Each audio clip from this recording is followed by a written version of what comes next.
Baik, Assalamualaikum warahmatullahi wabarakatuh. Sebelumnya perkenalkan, saya Meslia Rahmah, NIM 1911101520031. Di sini saya akan menjelaskan mengenai jurnal penelitian yang sudah saya review. Judul dari jurnal ini adalah Cost Minimization Analysis of Fingolimod versus Natalizumab as a second line of treatment for relapsing remitting multiple sclerosis. Jurnal ini ditulis oleh C. Crespo, G. Ibjuokerde, AG Ruiz, M. Granel, dan M. Rosa pada 2014. Untuk yang akan saya bahas di sini, yang pertama adalah latar belakang, lalu metode, ketiga hasil, keempat pembahasan, dan kelima kesimpulan dari jurnal yang sudah saya review. Untuk yang pertama adalah latar belakang. Multiple sclerosis merupakan peradangan kronis dan penyakit neurologis yang utamanya terjadi pada orang dewasa muda dan usia kerja. Penyakit ini membatasi kualitas hidup penderitanya dan menghasilkan biaya langsung dan tidak langsung berdasarkan Spanish National Health System atau SNS yang meningkat secara signifikan dengan peningkatan kasus multiple sclerosis. Menurut penelitian yang telah dilakukan di Spanyol, total biaya rata-rata per pasien multiple sclerosis pada 2012 berkisar 29.037 euro hingga 38.596 euro. Biaya total terdiri dari 60-73,8% dari direct cost atau biaya langsung. Berdasarkan data terakhir yang dipublikasikan di Atlas MS1 memperkirakan lebih dari 1,3 juta orang mengidap penyakit tersebut. Eropa merupakan benua dengan jumlah kasus MS terbanyak di dunia, yaitu 63.000 yang terhitung sekitar 48% dari jumlah total kasus MS di seluruh dunia. Natalizumab dan fingolimod merupakan obat utama yang sekarang ini digunakan untuk mengelola penyakit multiple sclerosis pada pasien yang tidak menanggapi agen imunomodulator konvensional atau yang mengalami penyakit parah sejak diagnosis. Natalizumab merupakan sediaan berbentuk injeksi, sedangkan fingolimod ini merupakan sediaan oral pertama yang digunakan untuk MS yang disetujui pada 2010. Perbandingan secara langsung maupun tidak langsung untuk membandingkan fingolimod dan natalizumab ini tidak memungkinkan. Perbandingan secara langsung mengenai efikasi dari kedua obat ini tidak mungkin dilakukan karena kurangnya penelitian yang diterbitkan untuk membandingkannya. Selain itu, ketika membuat perbandingan tidak langsung berdasarkan hasil uji klinis, juga terdapat perbedaan dalam tindak lanjut pasien, karakteristik awal, dan desain uji klinis untuk setiap obat. Sebuah meta-analisis yang telah dilakukan secara tidak langsung membandingkan efikasi fingolimod dan natalizumab berdasarkan studi Freedom 14 dan Appian 15 dengan variabel subjek bebas kambuh dalam 12 bulan menunjukkan hasil tidak adanya perbedaan signifikan efikasi dari kedua obat tersebut. Genesis Group menyimpulkan bahwa kedua obat tersebut merupakan pilihan pengobatan yang sama-sama valid. Oleh karena itu, disarankan dilakukan analisis minimalisasi biaya atau cost minimization analysis sebagai studi farmakoekonomi komparatif yang paling cocok untuk membandingkan kedua obat ini. Selanjutnya, pembahasan mengenai metode. Metode yang digunakan pada jurnal ini ada menghitung cost minimization analysis atau analisis biaya minimal, drug cost, administration, maintenance, and complementary test cost atau administrasi, pemeliharaan, dan tes komplementari yang dibutuhkan, relapse cost, dan analisis sensitivitas. Yang pertama, cost minimization analysis. Berdasarkan penelitian yang telah dilakukan menunjukkan hasil tidak adanya perbedaan signifikan natalizumab dan fingolimod, sehingga dapat dilakukan cost minimization analysis sebagai studi farmakoekonomi yang paling cocok untuk mengevaluasi perbedaan dari kedua obat ini. Pada penelitian ini dikembangkan model farmakoekonomi dengan menggunakan Microsoft Excel 2010 untuk melakukan cost minimization analysis untuk natalizumab dan fingolimod. Analisis dilakukan mencakup biaya perawatan kesehatan langsung. Biaya langsung yang dipertimbangkan adalah drug cost, administration and maintenance cost, complementary test cost, dan relapse cost.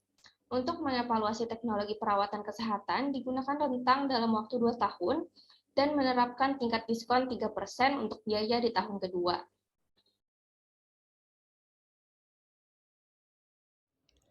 Selanjutnya, untuk drug cost, pilihan obat yang dibandingkan adalah natalizumab dengan rute pemberian intravena dan pingolimod dengan rute pemberian secara oral. Pada penelitian ini dipertimbangkan jumlah dosis dan mengasumsikan kepatuhan pengobatan penuh untuk kedua obat sebagai skenario dasar. Biaya obat diperkirakan dari harga satuan yang diterbitkan dalam General Council of Official Pharmacy Association dan dinyatakan sebagai harga ex-pabrik dan tidak termasuk harga PPN. Skenario dalam penelitian ini termasuk pengurangan 7,5% harga ex-pabrik yang ditetapkan dalam Royal Degree Law. Dapat dilihat pada tabel 1, drug cost dan tipe administrasi yang dipertimbangkan untuk dievaluasi meliputi aspek metode administrasinya, frekuensi administrasi, total administrasi per tahun, dosis per administrasi, biaya per administrasi, dan drug cost per administrasi dengan 7,5% diskon. Untuk nilai-nilainya dapat dilihat pada tabel yang terdapat pada slide. Selanjutnya, untuk Administration, Maintenance, and Complementary Cost, dapat dilihat pada tabel 2 ini. Untuk Administration and Monitoring yang dievaluasi itu ada dari aspek biaya rumah sakit, biaya konsultasi, biaya berkunjung kepada neurologis, nursing departemen, ophthalmologis, dan kardiologis. Sedangkan untuk complementary test yang dibutuhkan dan dievaluasi pada penelitian ini ada complete blood count, general blood biochemistry, transaminase level, dan elektrokardiogram. Untuk jumlah yang digunakan dalam 1 tahun dan 2 tahun penggunaan obat pingolimod dan natalizumab dapat dilihat pada tabel yang ada di slide tersebut. Selanjutnya, relapse cost. Pada penelitian ini untuk mempertimbangkan relapse cost, dipertimbangkan kedua obat dari tingkat kekambuhan berdasarkan studi pivotal dan studi perbandingan aktif. Tingkat kekambuhan yang ditampilkan pada penelitian ini yaitu 0,22 sesuai dengan rata-rata tingkatan untuk masing-masing obat versus placebo seperti yang disediakan di masing-masing ringkasan karakteristik produk. Relapse cost yang ditunjukkan di sini didasarkan pada biaya yang dihitung dalam kerangka SNS Spanyol menggunakan data dari 1.848 pasien dan diperbaharui ke biaya 2012 dengan menerapkan indeks harga konsumen. Selanjutnya yang terakhir dilakukan analisis sensitivitas dengan mempertimbangkan skenario yang berbeda untuk menganalisis perbedaan biaya tidak langsung antara dua perlakuan. Untuk memodalkan kepatuhan pengobatan menurut rute pemberian, dampaknya pada jumlah dosis dan tingkat kekambuhan, diperkirakan kepatuhan 90% dalam kasus natalizumab dan 80% dalam kasus pingolimod berdasarkan pendapat ahli klinis. Peneliti mempertimbangkan skenario analisis khusus untuk pasien risiko jantung yang menggunakan pingolimod yang mencakup kunjungan ke ahli jantung selama tahun pertama dan analisis tambahan yang diperlukan. Dalam kasus pengobatan dengan natalizumab, peneliti mengevaluasi bagaimana perubahan hasil pada pasien yang dites positif untuk antibodi, GC antivirus, dan memerlukan pemindaian pencitraan resonansi magnetik. Terakhir juga diasumsikan analisis sumber daya konservatif untuk pingolimod berdasarkan studi baru-baru ini. Lalu yang ketiga, pembahasan mengenai hasil dari jurnal ini. Yang pertama ada tabel yang memperlihatkan indirect cost for the 2-year time horizon atau indirect cost selama rentang 2 tahun. Hasil untuk jangka waktu 2 tahun dengan asumsi diskon 7,5% berdasarkan Royal Degree menunjukkan biaya pingolimod yang lebih rendah daripada natalizumab. Pingolimod menunjukkan total biaya per pasien 40.914,72 euro, sedangkan natalizumab menunjukkan total biaya per pasien 45.890,53 euro. Secara lebih rinci, aspek yang dievaluasi pada penelitian ini meliputi drug acquisition cost, administration and maintenance cost, relapse cost, dan complementary test cost. yang mana keempat aspek tersebut ditotalkan hingga menjadi total cost. Di sini dapat dilihat yang paling mempengaruhi dari rendahnya biaya pingolimod dibandingkan natalizumab adalah perbedaan biaya administrasi dan maintenance cost, yang mana pada natalizumab itu membutuhkan 55.577,58 euro, sedangkan untuk pingolimod hanya membutuhkan 1.213,95 euro. Untuk cost difference-nya sendiri bisa dilihat di sini sangat besar, yaitu sebesar 4.363,63 euro. Pada biaya obat juga terdapat perbedaan yang cukup signifikan, yaitu pada natalizumab biaya yang diperlukan sekitar 38.792,95 euro, sedangkan untuk pingolimod hanya membutuhkan 38.023,79 euro, dan cost difference-nya sebesar 169,16 euro untuk penggunaan pingolimod.